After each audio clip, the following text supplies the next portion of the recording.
So, another area in which people who are self conscious may find some need for power is to give and take assistance, to give and take help. It's not easy for people who are introverts or shy to ask for, to request for assistance. So, see which one comes easier to you. Give it a thought right now. Is it easier for you to offer help in comparison to taking or requesting for help? Is it clearly that you would rather always offer and give help than to take help? If that is the case, then, as Brené Brown suggests, you may have a subtle judgment against people who take help. So, when we are unwilling to take help, we have somehow put people who are giving help on a slightly higher pedestal than the people who are taking help. Now, that's not very kind, is it? When we do that, we are actually drawing some worthiness, some superiority from our being helpful. So that's not the kind of help that we want to offer. So see if you can catch that in yourself. See if you can catch that, is it that I'm reluctant to take help? In what areas of life am I reluctant to request for help? In office, see from whom am I unwilling to request help? And can I not bring myself to be generous to ask for help? You see, when you ask for help, you are letting the other person feel that they are able to be of assistance to you. You are letting them feel of service. Isn't that an act of generosity? So see if you can bring yourself to see in which areas am I not willing to request for help. You see, far too many people that I'm coaching are unwilling to even request for jobs when they need a break. So it is to practice that will liberate you. Step out of your comfort zone and make requests.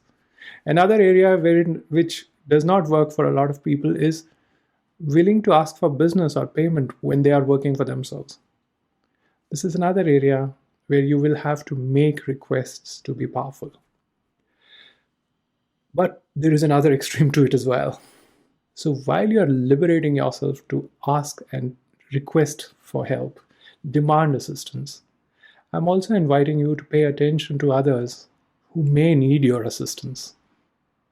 So a way to be powerful and assertive and less self-conscious is to begin to pay attention to others' need for assistance, to pay attention to others' inhibitions in asking for help. If you can start paying attention to others' emotions, you might be able to come out of yourself, come out of your own shell. One way in which I used to train my students to be powerful in job interviews was that when they are entering an interviewer who's been conducting interviews for several other candidates, see if they can bring empathy in their own heart for the interviewer. They've been at it for a while. Can they bring compassion for the guy in their own heart?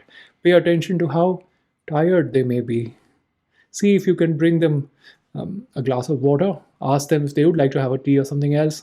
See if you can, if you are actually visiting them, then that this is not possible, but just being aware and conscious about their needs and their exhaustion might bring you out of your own worries about your self-consciousness.